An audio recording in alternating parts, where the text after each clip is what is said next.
A coffee cup and back again without having to rip or tear the dough at all. Okay, but suppose you want to change the shape of this donut into a very different shape, a shape with no holes. The only way to do that is to tear the donut like this, and then reshape it.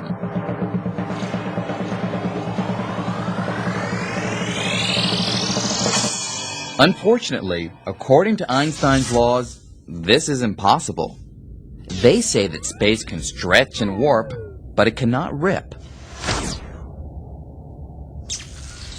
Wormholes might exist somewhere fully formed, but you could not rip space to create a new one over Manhattan or anywhere else. In other words, I can't take a wormhole to work. But now, string theory is giving us a whole new perspective on space, and it's showing us that Einstein wasn't always right. To see how, let's take a much closer look at the spatial fabric. If we could shrink down to about a millionth of a billionth of our normal size, we'd enter the world of quantum mechanics. The laws that control how atoms behave. It's the world of light and electricity and everything else that operates at the smallest of scales. Here, the fabric of space is random and chaotic. Rips and tears might be commonplace.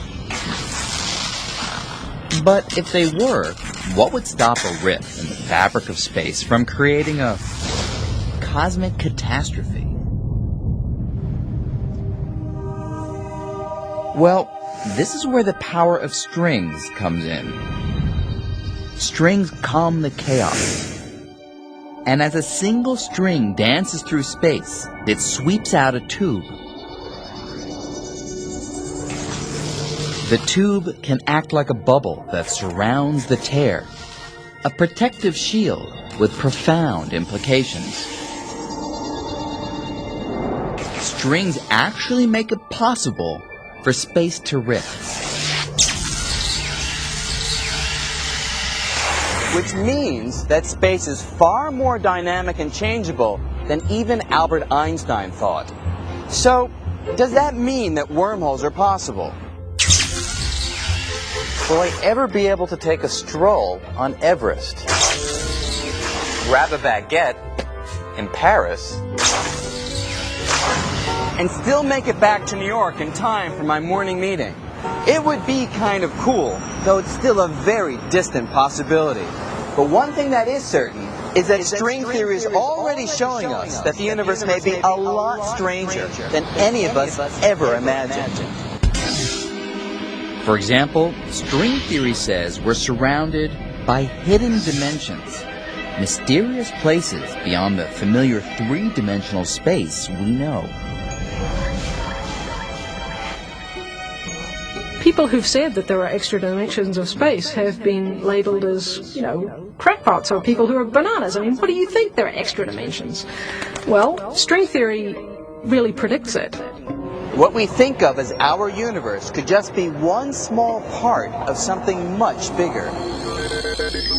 Perhaps we live on a membrane, a three-dimensional membrane that floats inside a higher dimensional space. There could be entire worlds right next to us, but completely invisible. These other worlds would, in a very literal sense, be parallel universes. This isn't a particularly exotic or strange notion. No wonder physics students are lining up to explore the strange world of string theory. String theory is very active. Things are happening. There are a lot of people doing it.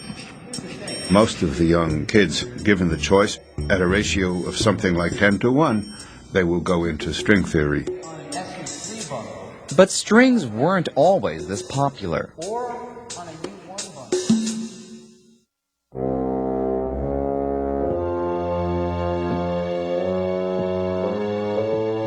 The pioneers of string theory struggled for years, working alone on an idea that nobody else believed in. Here's the gist of it. For decades, physicists believed that the tiniest bits inside an atom were point particles. Flying around the outside were the electrons, and inside were protons and neutrons, which were made up of quarks. But string theory says that what we thought were indivisible particles are actually tiny vibrating strings. It's nothing really mystical. It's a really tiny string. It either closes into its little circle or it has endpoints, but it's just a little string.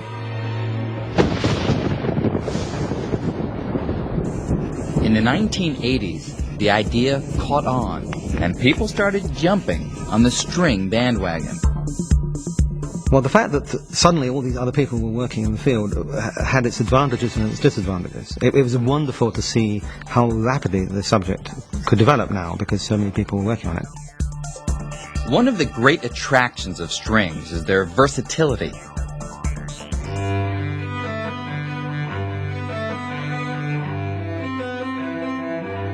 Just as the strings on a cello can vibrate at different frequencies, making all the individual musical notes, in the same way, the tiny strings of string theory vibrate and dance in different patterns, creating all the fundamental particles of nature. If this view is right, then put them all together, and we get the grand and beautiful symphony that is our universe. What's really exciting about this is that it offers an amazing possibility. If we could only master the rhythms of strings, then we'd stand a good chance of explaining all the matter and all the forces of nature, from the tiniest subatomic particles to the galaxies of outer space.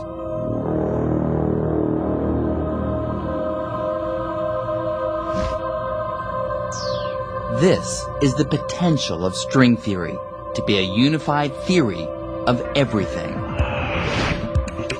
But at first sight, in our enthusiasm for this idea, we seem to have gone too far.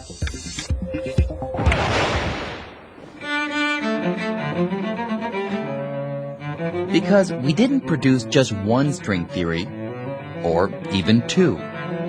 We somehow managed to come up with 5. 5 different string theories, each competing for the title of the theory of everything. And if there's going to be the fundamental theory of nature, there ought to be one of them. I suppose a number of string theorists thought, oh, that's fantastic, that's wonderful, and maybe one of these will end up being the right theory of the world. And yet there must have been a little nagging voice at the back of their head that said, well, why are there 5? With 5 competing players, the stage of string theory was looking a little crowded.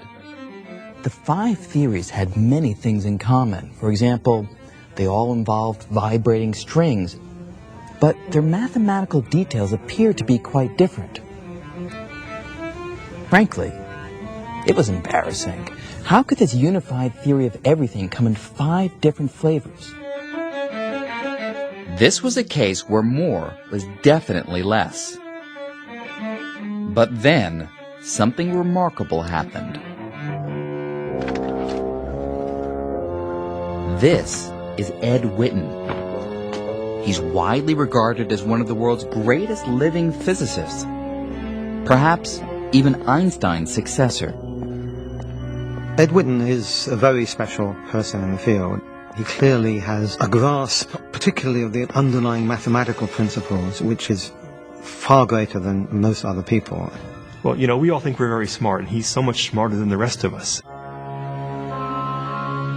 In 1995, string theorists from all over the world gathered at the University of Southern California for their annual conference.